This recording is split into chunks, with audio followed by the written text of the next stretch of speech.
Karibu katika taarifa yetu ya habari kutoka idhaa hii ya Kiswahili ya Radio Fortune Africa.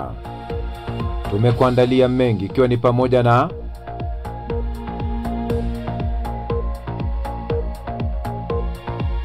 mamlaka za Uganda za kanusha kuwashikilia wanaharakati wa Kenya,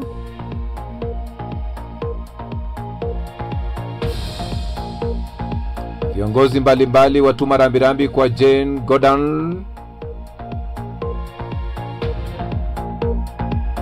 Umoja wa Mataifa waidhinisha kikosi kubwa zaidi kukabiliana na ghasia za magenge Haiti. Tanzania ajibu ripoti ya ukandamizaji wa haki za binadamu iliyotolewa na HRW. Na ndege mbili za abiria za gongana kwenye uwanja wa ndege wa LaGuardia, New York.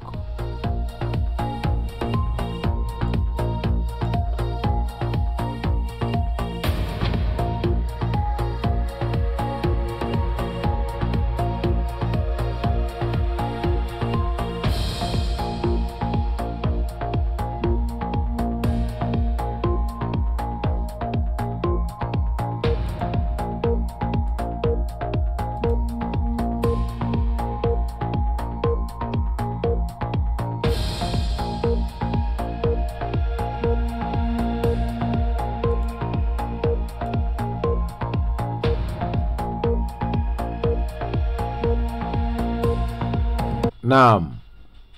Natumai ubweri wa afya pote pale ulipo duniani kwa moyo mkunjufu na mikono miwili. Ujambo na karibu kwenye taarifa yetu ya habari kutoka idhaa hii ya Kiswahili Radio Fortune Africa. Jina langu ni Kantona Joseph.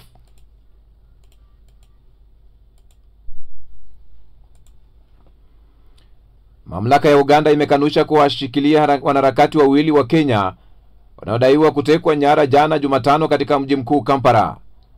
Mwanasiasa mkuu wa upinzani Bobi Wine, ambaye jina lake halisi ni Robert Kyagulanyi Ssentamu, kupitia akaunti ya X alisema wawili hao, Bobby Njagi na Nicholas Ayu, walitekwa nyara na maafisa waliokuwa wakijihami wakiwa kwenye kituo cha mafuta na kuwapeleka kusikojulikana.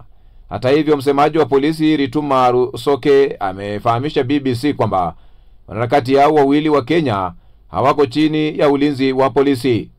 Alipotafutwa na BBC, msemaji wa jeshi la Uganda Felix Kuyayige amesema hawezi kuzungumzia swala hilo kwa sababu ni madai yanayohusishwa na watendaji wa usalama wasio na sare.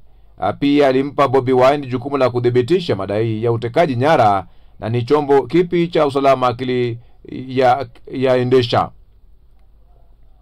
Lakini mashirika ya usalama ya Uganda mara nyingi yamekuwa yakishutumiwa kwa kupanga kukamatwa kwa wanasiasa na wafuasi wa upinzani huku wakiwa hawajavaa sare. Baadhi mara nyingi hujitokeza tena mahakamani na mashtaka ya jinai. Wakati huo kampeni ya urais zinaendelea katika nchi hiyo ya Afrika Mashariki kabla ya uchaguzi mkuu wa mwaka ujao. Bobby na Nicholas walikuwa wameshiriki hivi karibuni katika mikutano ya kampeni ya Bobi Wine, ambaye anatafuta kumngoa rais aliye madarakani sasa Yoweri Kaguta Museveni, ambaye amekuwa madarakani kwa takribani miongo minne. Viongozi mbalimbali duniani wanaendelea kutuma risala rambirambi kufuatia kifo cha Jane Goodall, mwanasayansi aliyegundua ukaribu wa sokwe na binadamu. Rais wa Tanzania, ambako Goodall alisomea sokwe, anasema kazi yake ya hifadhi ya kitaifa ya Gombe ilibadilisha uhifadhi wa wanampori. Utafiti huu uliweka chini nchi yake katika kiini ya juhudi za kimataifa za kulinda sokwe na asili, Rais Samia Suluhu aliandika kwenye mtandao wa X. Katibu mkuu wa Umoja wa Mataifa Antonio Guterres alinukuliwa akisema katika mtandao wake wa X, Goodall anaacha urithi wa ajabu kwa ubinadamu na sayansi ya dunia. Baraza la Usalama la Umoja wa Mataifa limeidhinisha kikosi kikubwa zaidi cha usalama wa kimataifa kwa ajili ya Haiti kabiliana na ghasia za magenge zinazoongezeka katika nchi hiyo yenye migogoro. GSF itaongeza mjumbe wa kimataifa wa msaada wa usalama unaoongozwa na Kenya, kikosi ambacho kilikusudiwa kuwa na hadi wanachama 2500, lakini kikakumbwa na upungufu mkubwa na kimekuwa na wakati mgumu kuzuia ghasia tangu kutumwa nchini humo mwaka 2023. Zaidi ya watu wapatao 5500 wameuawa katika ghasia zinazohusiana na magenge nchini Haiti mwaka wa 2024. Magenge yenye silaha kwa sasa yanadhibiti takribani 85% ya mji mkuu Port-au-Prince. Serikali ya Jamhuri ya Muungano wa Tanzania imekana madai kwamba inakandamiza wanasiasa kisiasa umeongezeka nchini humo wakati taifa hilo linapoelekea kwenye uchaguzi mkuu uliopangwa kufanyika Oktoba 29 mwaka huu. Akijibu ripoti iliyotolewa na shirika la kutetea haki za binadamu la Human Rights Watch kuhusu madai hayo, msemaji wa serikali Gerson Msigwa amesema taarifa hiyo sio sahihi na inapotosha. Aidha, Msigwa amepuuzilia mbali madai ya taarifa ya kutekwa kwa raia nchini humo. Ndege mbili zinazoendeshwa na kampuni tanzu ya Delta zimegongana kwenye njia ya kurukia ndege katika uwanja wa ndege la Gudia mjini New York. Mamlaka ya bandari ya eneo hilo na shirika la ndege limesema tukio hilo lilihusisha ndege mbili za Endeavour Air ikitokea saa 9:58 alasiri kwa saa za eneo, huku moja ikitua na nyingine ikikaribia kupaa, kwa mujibu wa taarifa kutoka kwa mamlaka ya bandari ya New York na New Jersey. Video hiyo ilishirikishwa na vyombo vya habari vya Marekani ambavyo AFP haikuweza kudhibitisha mara moja, zilionyesha uharibifu wa pua la moja ya ndege hizo. Mamlaka ya bandari imesema shughuli katika uwanja wa ndege wa LaGuardia, mojawapo ya viwanja vya ndege vyenye shughuli nyingi zaidi Marekani, hazikutatizwa. Ikulu ya Marekani inasema itaanza kuwaachisha kazi wafanyakazi wengi wa serikali ndani ya siku 2, huku wabunge wakilaumiwa kwa kusitisha shughuli za serikali kwa mara ya kwanza katika karibu ya miaka 7. Shughuli za serikali zilianza kutatizika siku ya Jumatano baada ya Republican na Democrat bungeni kushindwa kukubaliana juu ya mpango mpya wa matumizi kabla ya tarehe ya mwisho wa usiku wa manane. Kuna dalili ndogo kwamba pande zote mbili ziko tayari kuwafikiana, na kura za kumaliza kulemaa kwa shughuli hizo ilishindikana saa chache baada ya kuanza. Tangu wakati huo bunge la Seneti limehairisha vikao vyake, na hivyo kuzua hofu kwamba hatua hiyo inaweza kuendelea na kutishia mamia ya maelfu ya kazi na vile vile hatari ya kugharamia uchumi wa Marekani kwa kupotea kwa mabilioni. Wanaharakati wawili wa Kenya, Bobby Njagi na Nicholas Oyo, Jumatano alasiri walidaiwa kutekwa nyara na watu 4 waliokuwa na silaha wanaoaminika kuwa maafisa wa usalama.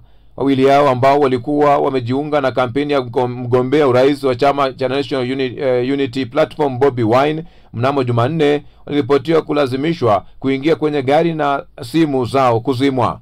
Rafiki ambaye alinusurika masaibu hayo anadai kisa hicho kinahusishwa na kumunga mkono Bobby Wine.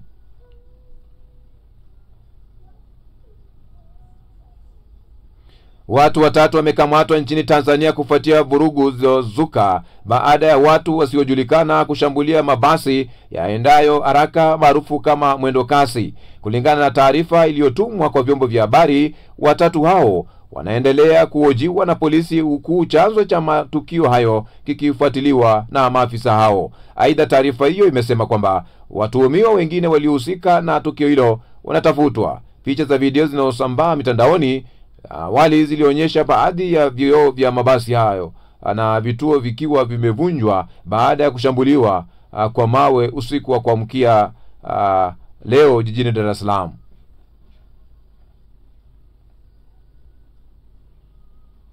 Jeshi la wanamaji la Israeli limekamata meli zilizokuwa zimebeba misaada kuelekea Gaza na kuwaweka kizuizini wanaharakati waliokuwa ndani, akiwemo mwanaharakati wa hali ya hewa wa Uswidi Greta Thunberg. Wizara ya mambo ya nje ya Israeli imesema meli kadhaa ambazo ni sehemu ya Global Somad Flotilla zimesimamishwa kwa usalama na kwamba zinaelekezwa hadi katika bandari ya Israel. Naongeza kuwa jeshi la wanamaji ilifahamisha meli hizo kubadili mkondo wa kuwa zinakaribia eneo la mapigano. GARSF ilielezea uvamizi huo kama kinyume cha sheria na si kitendo cha kujilinda bali ni kitendo cha unyanyasaji. Ni taarifa ya habari kutoka idhaa hii ya Kiswahili ya Radio Fortune Africa. Kituo chako kinachokuwa kwa kasi sana duniani. Wakati huu basi ni wakati mwafaka msikilizaji. Naenda moja kwa moja kupokea ripoti za waandishi wa habari. Ripoti za waandishi wa habari ambapo katika awamu hii tutakuwa tunashirikiana na shirika la DW katika matangazo ya awamu yetu ya pili Afrika Leo mchana, ambapo ni habari za dunia. Tunakuomba simama na kituo hiki kufikia malengo yetu ya uratibu katika hatua ya kuweza kununua transmitter yenye uwezo wa kurusha matangazo yetu mbali na kwa njia nzuri yatakayotanua wigo letu na kuwafikia mamilioni ya watu kwa njia ya FM. Unaweza fanya hivyo kwa kuweza kupeperusha hela zako kupitia paybill number ni 625625, account number ni 012450 85 21 78 00, au till number ni 4561468 kupitia mitandao yote ya kurusha pesa.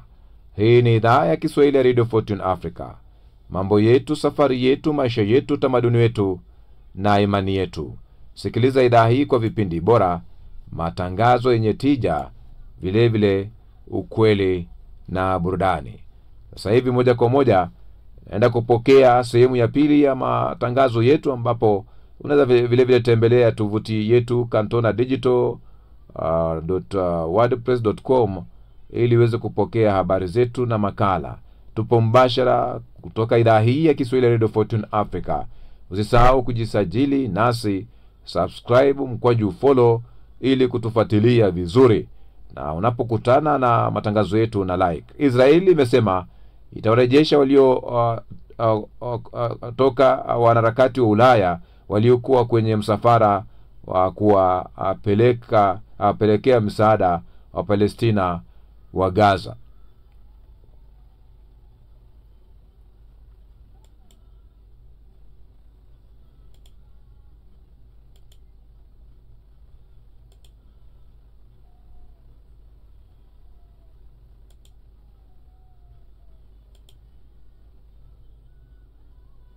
Samu Mwasimba na taarifa hiyo. Ya vyombo vya majini 45 vilivyokuwa njiani, takriban 39 vimekamatwa na kuzuiwa na Israel. Kwenye taarifa ya Wizara ya Mambo ya Nje ya Israel iliyochapishwa kwenye mtandao wake wa X leo, imeuita msafara huo ni Hamas Sumud na umefika salama na kwa amani katika pwani ya Israel, ambako mchakato wa kuwarudisha Ulaya utaanza. Taarifa hiyo imefafanua zaidi kwa kusema kwamba abiria wa msafara huo wako salama na kwenye afya nzuri. Waliopanga safari hiyo ya Samud Flotilla wametoa pia taarifa wakikosoa hatua ya Israel, wakisema imekiuka sheria katika eneo la bahari la kimataifa, na mamlaka ya Palestina kupitia msemaji wa wizara yake ya mambo ya nje nayo imelaani hatua ya Israeli, ikisema imevunja sheria ya kimataifa kwa kuingia kwa nguvu bila ridhaa yake katika maeneo ya bahari yake ikiwemo pwani ya ukanda wa Gaza. Uturuki, Colombia, Pakistan, Malaysia na Afrika Kusini, ambayo raia wake mjukuu wa mpigania ukombozi Nelson Mandela ni miongoni mwa mataifa yaliyoikosoa Israel, huku Uingereza ikisema imewasiliana na mamlaka za Israel kuhakikisha kwamba swala hili linatatuliwa kwa njia salama kwa kuzingatia sheria ya kimataifa na haki za binadamu. Ndani ya Gaza kwenyewe, Umoja wa Mataifa umesema hautoondoa wafanyakazi wake au ofisi zake Gaza City licha kuongezeka hatari kufuatia kuanza upya kwa operesheni za kijeshi za Israel. The Israeli authorities know clearly their responsibilities. Mamlaka za Israel zinafahamu wazi wajibu wao wa kulinda majengo ya Umoja wa Mataifa na wafanyakazi wake, na wanafahamu hasa wapi tunakofanya kazi. Tunawashirikisha kuhusu nyendo zetu na tunafikiri takribani kila siku tunajadili kuhusu kinachokwenda sawa sawa na kisichokwenda sawa. Wenzetu wa usalama wanachukulia kazi yao kwa makini mkubwa. Tunajaribu kukwepa na kupunguza hatari katika mazingira ya kutisha. lakini kufika sasa tunaendelea kuwapo Gaza City. We're continuing with our presence. Tamko hilo la Stephane Dujarric la kuthibitisha msimamo wa Umoja wa Mataifa wa kuendelea kutoa msaada wa kibinadamu Gaza umetolewa jana Jumatano baada ya waziri wa ulinzi wa Israel Katz kuonya kwamba watu watakaoendelea kubakia Gaza City watachukuliwa kama magaidi na waungaji mkono ugaidi. Asante sana Samu Mwasimba kwa taarifa hiyo kutokea maeneo hayo ya Mashariki ya Kati. Rais wa Ukraine Volodymyr Zelensky anatarajiwa kukutana na viongozi wa nchi takribani 50 wa Ulaya mjini Copenhagen kujadili namna ya kuimarisha Ukraine dhidi ya uvamizi wa Urusi, hasa kutokana na kupungua kwa uungwaji mkono wa Marekani. Doto Blendu na taarifa hiyo. Baada ya mkutano wa viongozi 27 wa nchi wanachama wa Umoja wa Ulaya wa hapo jana Jumatano katika mji mkuu wa Denmark Copenhagen, mada zitajadiliwa na viongozi ni pamoja na jinsi ya kuimarisha Ukraine katika kukabiliana na vita vyake na Urusi, katika wakati ambapo taifa kubwa la Marekani likiwa limepunguza uungaji mkono wake kwa nchi hiyo. Hali ya usalama katika Ulaya na jinsi ya kulifanya bara hilo kuwa salama zaidi ni miongoni mwa mada ambazo zitajadiliwa. Viongozi hao pia watajadili juu ya usalama wa kiuchumi, matatizo yanayosababishwa na biashara madawa ya kulevya na pia swala la uhamiaji. Rais wa Ukraine Volodymyr Zelensky anaelezea zaidi. Today we will discuss a lot of things. Hii leo tutajadili mambo mengi. Nadhani jambo muhimu zaidi kwa sasa ni kwamba Ulaya inakabiliwa na vitisho vya mashambulizi ya droni. Labda sisi ndio tunakabiliwa na mashambulizi makubwa zaidi ya droni duniani, lakini Ukraine ina uzoefu mkubwa wa kukabiliana na kitisho hicho kwa sababu ya vita, na bila shaka washirika wetu wakitishiwa, sisi hatutakaa kando kuangalia tu. Hatutakaa kando. And of course we will not stay aside. Viongozi wa Ulaya wameeleza nia ya kutaka kufanyia kazi utaalamu wa Ukraine inayokabiliwa na vita ili kuimarisha ulinzi wa nchi zao, na wamesema watajenga mfumo wa ulinzi dhidi ya ndege zisizo na rubani ili kukabiliana na vitisho vya Urusi.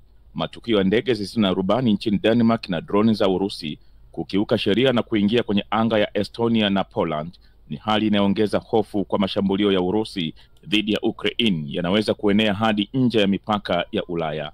Washiriki 47 walioalikwa katika mkutano huo ni pamoja na wakuu wote wa nchi za Umoja wa Ulaya au serikali za umoja huo, na vile vile viongozi wa nchi zilizo nje ya kambi ya Umoja wa Ulaya kama Uingereza, Moldova, Ukraine, Uswisi na Georgia.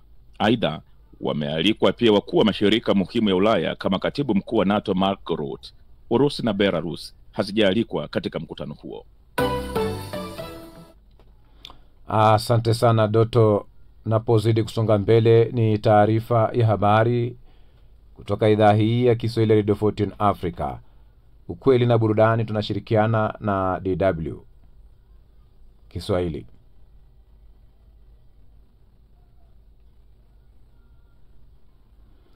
Waandamanaji wawili wameuawa na polisi nchini Morocco katika maandamano yanayozidi kukua ya kupinga namna serikali ya nchi hiyo inavyoshughulikia huduma za kijamii. Hivyo ni vifo vya kwanza kuripotiwa katika vurugu hizo sibu taifa hilo la kifalme ya kaskazini mwa bara Afrika. Daniel Gakuba na taarifa zaidi. Walifyatua risasi za moto dhidi ya waandamanaji kwa hoja kwamba hatua hiyo ilichukuliwa ili kujilinda.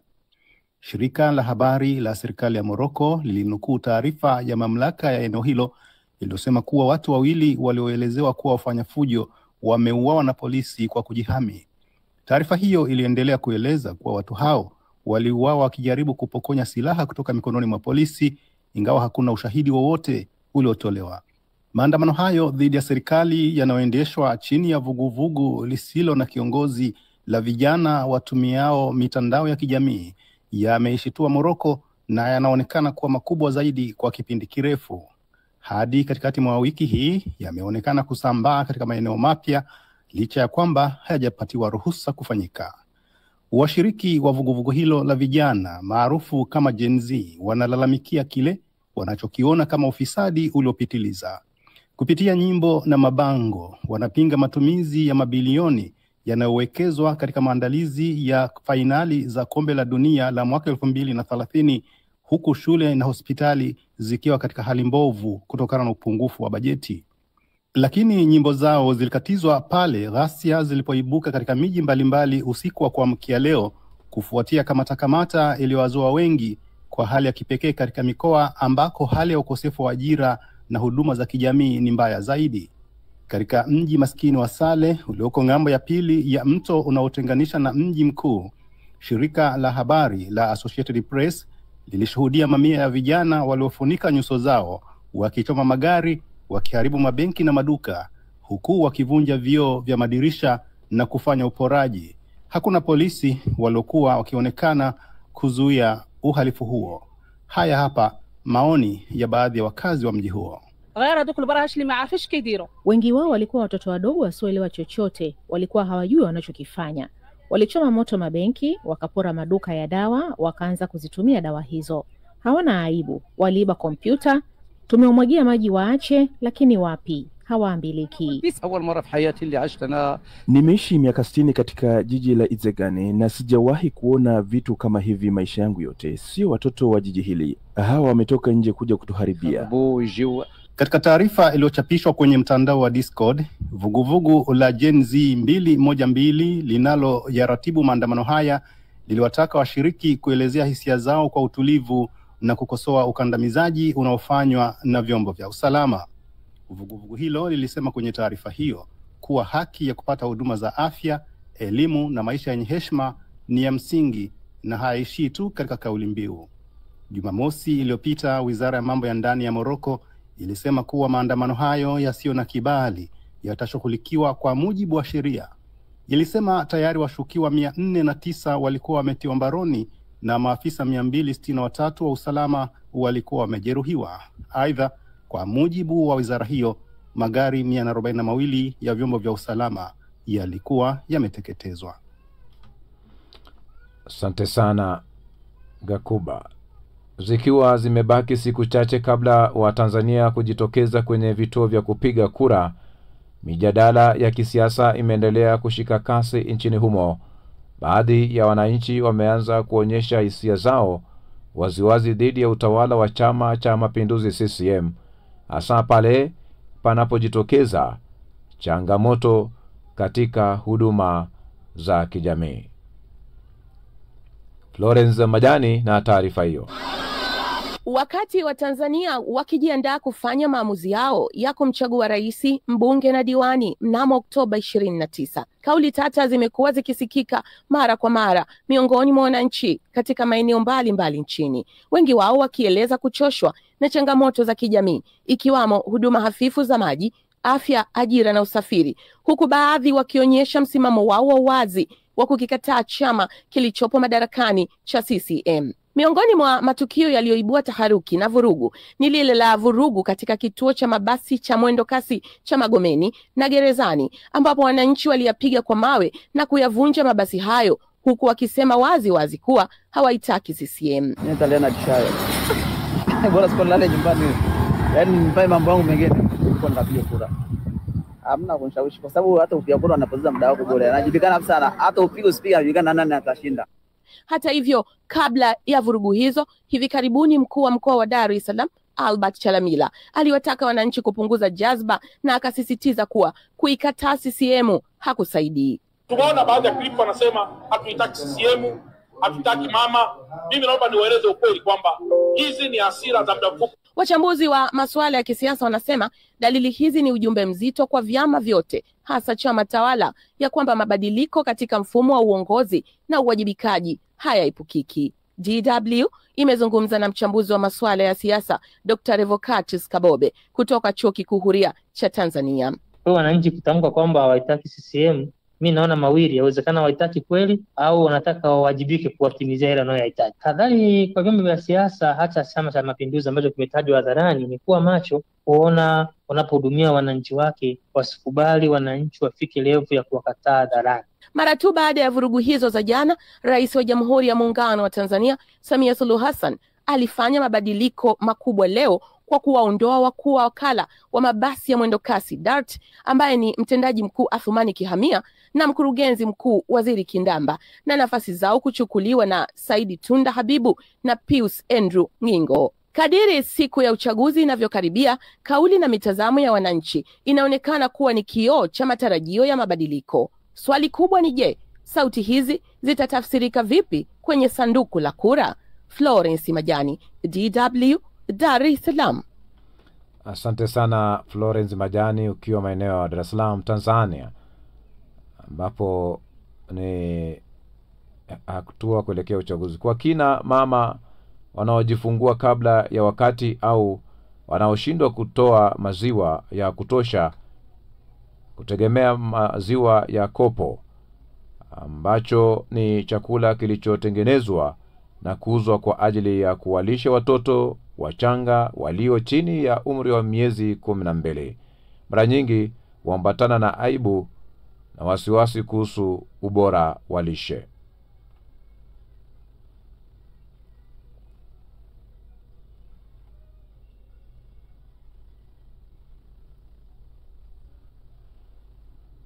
Kwa Kiombogo na taarifa hiyo. Njiti au watoto waliozaliwa kabla ya wakati, mrija mwekundu ukiwa umeunganishwa kwenye pua yake ndogo, Grace Ella mwenye umri wa siku 4 ananyweshwa maziwa yaliyotolewa kama msaada katika kituo pekee nchini Kenya kinachotoa huduma hii ya uchangiaji maziwa ya mama ili kuokoa maisha yake. Benki ya maziwa ya mama katika hospitali ya kujifungua ya kina mama ya Pumwani ni mojawapo ya hospitali chache zilizoko kusini mwa jangwa la Sahara na ni muhimu sana kwa watoto njiti, takwimu zikionyesha kuwa watoto 134,000 huzaliwa mapema kila mwaka nchini Kenya.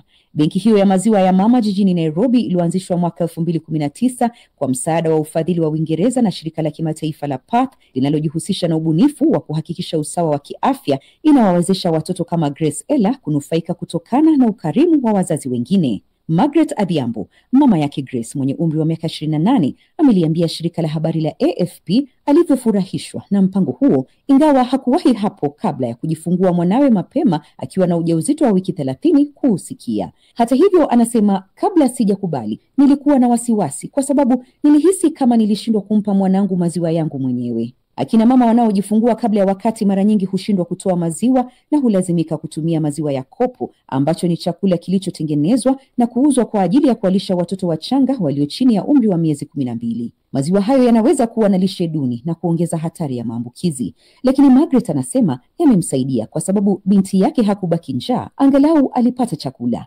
Muuguzi wa Pumwani Hana Wangeshi Maina anasema faida kuu ya maziwa ya mama ni kinga mwili zinazopitishwa kwa mtoto, jambo ambalo pia daktari anayeongoza mpango huo Muthoni Ogola anakubaliana nalo, akisema watoto wanaopewa maziwa ya mama hukua haraka zaidi ukilinganisha na wale wanaopewa maziwa ya kopo. Wodi ya kina mama kujifungua ya Pumwani uhudumia angalau akina mama na watoto 90 kwa wakati mmoja. Muuguzi Hana Wangeshi anasema mara nyingi wanakuwa na akina mama wengi wanaosubiri kupokea maziwa ya mama yaliyotolewa kama msaada. Katika ziara ya hivi karibuni ya AFP, muuguzi alionekana akimsaidia Esther Wanjiru, mama mwenye umri wa miaka 22, kupitia mchakato wa kuchangia maziwa. Wanjiru walipokea ushauri na saha na vipimo vya magonjwa yakiwemo virusi vya ukimwi na homa ya ini kabla ya kuruhusiwa kukamua maziwa. Maziwa hayo kisha yalipimwa kabla na baada ya kupitishwa kwenye mchakato wa kuua vimelea, kisha kuhifadhiwa kwenye friji, hatua inayowezesha kuhifadhiwa kwa muda wa hadi mwaka mmoja. Kwa timu ya wauguzi kwenye hospitali hiyo, ni jambo linalokatisha tamaa kwamba wana vifaa vya kutosha tu kuwahudumia watoto waliozaliwa kwenye hospitali hiyo, na mara chache wanatoa msaada kwa hospitali 2 nyingine. Afisa mtendaji mkuu wa hospitali ya kujifungua ya kina mama ya Pumwani, Christine Kiteshuo,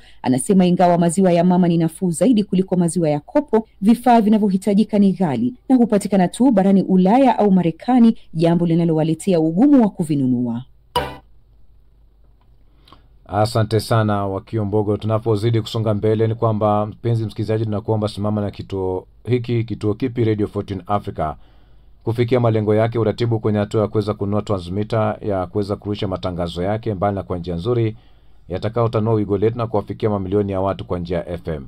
Wasilisha mchango wako kupitia PB number 625625, account number ni 012450 85217800 au till number ni 456146 kupitia mitandao yote ya kurusha pesa. Hii ni idhaa ya Kiswahili ya Radio 14 Africa. Mambo yetu, safari yetu, maisha yetu, utamaduni wetu na imani yetu. Kituo chako kinachokuwa kwa kasi sana duniani. Wakati huu basi ni wakati mwafaka wa kwenda moja kwa moja kuwasikiliza na Josephat Charo vile vile na Najit Omar katika yanayovuma mitandaoni. Nadhani ni kwamba joto limepanda na hasira zimekuwa kubwa. Kwa hiyo pia kamanda wa polisi wa Dar es Salaam Muliro amesema vitendo hivyo havikubaliki, na hata kama kuna changamoto ya usafiri, waliofanya tukio hilo watakamatwa. Sasa hapo kwenye kukamatwa hao waliofanya ndio mjadala ulipozuka kwenye mitandao ya kijamii. Wanasemaje? Kwa mfano Rebeka anasema, suluhisho gani wewe mnafiki unazungumzia hivyo wakati una gari lako zuri unapanda, sisi tunaangania hapa. Basi mtu ache tufanye tunavyotaka, maana mmeshindwa kutuongoza na mmeshindwa kutatua changamoto ya usafiri. Mboja Isaac anasema, kama mnatambua hilo si sheria, kwa nini nyinyi hamtekelezi sheria? Ama sisi umma hatuna haki? Lagaya anasema, mbona mnatoa mabasi baada ya kuona vurugu jana zimeanza? Mngekausha tu na sisi tungekausha. Unaona jinsi ambavyo mambo ghadhabu naona kweli imekuwa kubwa ya, kwa sababu Charo kama mabasi yanachelewa, watu wanachelewa kufika hospitali, wanachelewa kufika kazini, wanachelewa kufika shule. Kila kitu kinachelewa. Kila kitu kinakwama. Sasa mtu anajiuliza, kama wengine wanapita kwa urahisi, kwa nini sisi hatuangaliwi? Kwa nini sisi hatushughulikiwi? Ni usumbufu kwa kweli. Kabisa. Haya, kuna lingine? Ndio, katika kurasa zetu za Facebook na Instagram tumechapisha taarifa kuhusiana na wanaharakati wawili, Bob Nyagi na Nicholas Oyo, wameripotiwa kutekwa na watu 4 wenye silaha baada ya kuonekana kwenye kampeni siku ya Jumatano jana, wakiwa kwenye kampeni za mgombea upinzani wa nchini Uganda Bobi Wine. Kwa mujibu wa taarifa zinasema kwamba watu hao simu zao zimezimwa na walikuja watu wakiwa na mitutu na wakawabeba. Hadi sasa bado hawajapatikana na hawajulikani walipo. Watumiaji wanasema inaonekana kwamba suala la upinzani nchini kwenye barani Afrika ni jambo lisilohitajika. Kayuni Rashid anasema kutekwa kwa wanaharakati Uganda kuna jambo ama wamevunja sheria, kwani kukaa upande wa upinzani ni changamoto gani inakuwepo? Adamu Mzarimu anasema kutoka Bukoba, wanaharakati waliotekwa ni ukandamizaji wa demokrasia Afrika. Charo na mengi, lakini naomba niishie hapo. Haya, katika YouTube namuona hapa Ishara kutoka Goma, Jamhuri ya Kidemokrasia ya Kongo, anasema Benjamin Netanyahu anapaswa kuwajibishwa, lazima hatua za kisheria zichukuliwe dhidi yake katika mahakama ya ICC.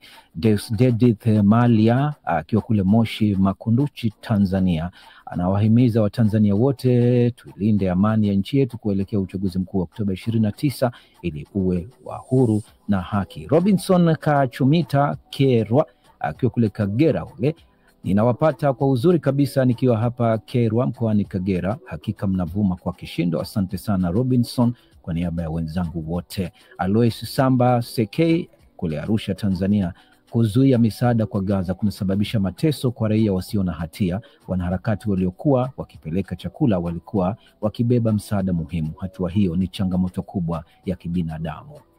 Living Kalista Ndege anasema kutoka Kilimanjaro, watafutwe kwa nguvu zote, wakipatikana wakiwa hai wanaharakati wa Kenya waliotekwa huko Uganda. Kayuni Rashid kutoka Dodoma, Tanzania, poleni sana wananchi wa Gaza, vita vyenu vikubwa mno, kuzuia chakula ni vita inayoathiri maisha na hali mbaya sana. Naomi Mkama Kabela, vita ya Gaza itaisha lini? Hilo ni swali lake, wahurumieni watu wa Gaza, wanateseka mno. Jafari Kopo, huyu anatokea Moshi, Tanzania, na wapata vyema kabisa kutoka mjini Moshi pamoja mpaka mwisho. Asante sana. Father Sava Joseph Kibirizi Parish, Kagera DW, na washukuru kwa habari zenu za uhakika zisizo na upendeleo. Kupitia kwenu tunafahamu kinachoendelea duniani kote. Huyu anaitwa nani? Maro Kota akiwa kule Iseresere, Mara, Tanzania. Umoja wa Mataifa, mko wapi kumaliza vita huko Gaza? Kumbukeni wanaumia ni raia wasio na hatia. Mtume wa haki, hekima ni bora kuliko silaha za vita. Itumike hekima kupata amani duniani na kuondoa vita inayoangamiza watu na kuharibu uchumi wa nchi, akimaanisha huko Gaza. Nduira Oscar Nshamba, mkutano mwema wa wakuu wa nchi wa Ulaya na viongozi wa mashirika binafsi kwenye lengo la kudumisha masuala ya kidiplomasia. Koka Joseph kutoka Sanganga, Tanzania, Israel ni taifa kubwa kiteknolojia, lakini isitumie teknolojia hiyo kuonea mataifa mengine. Charo, nihitimishe hapo. Tunakamilisha basi sehemu hii, msikilizaji, kukusomea ujumbe mfupi. Endelea kuwa nasi, muda mfupi tunaingia katika mjadala wetu. Asante sana Josephat Charo katika hatua hiyo. Basi kabla tujaelekea katika mjadala wa siku ya leo, basi Tupokee kiziba mkonga.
Kiziba mkonga cha sasa.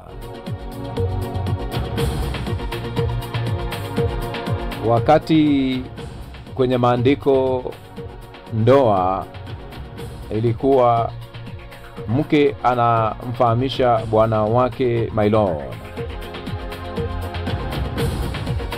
Siku hizi nazoishi mwanamke ndiye anapigiwa magoti.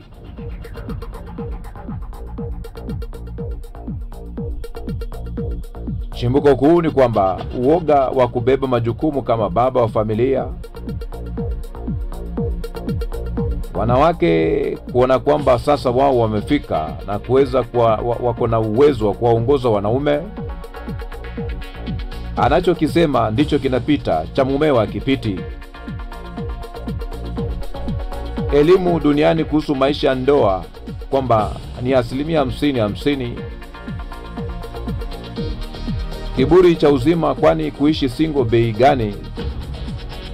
Ndio maana kuna wamama wengi wanaojikalisha. Na mwisho wa siku wanachokitafuta wanakikosa. Na ukosekana kwa uaminifu, na unategemea heshima au upendo kwa mtu anayekusaliti.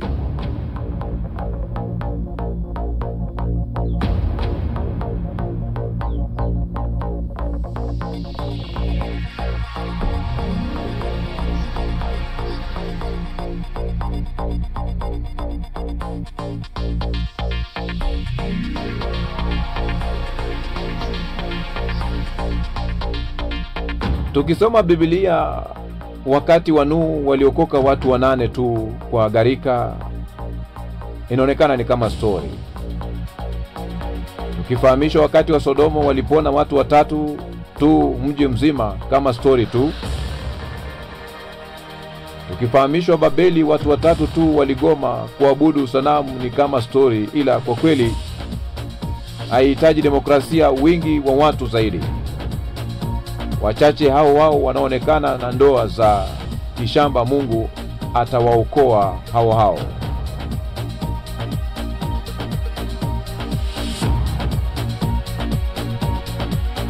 Badali wakuite mshamba na uishi maadili yanayopendeza.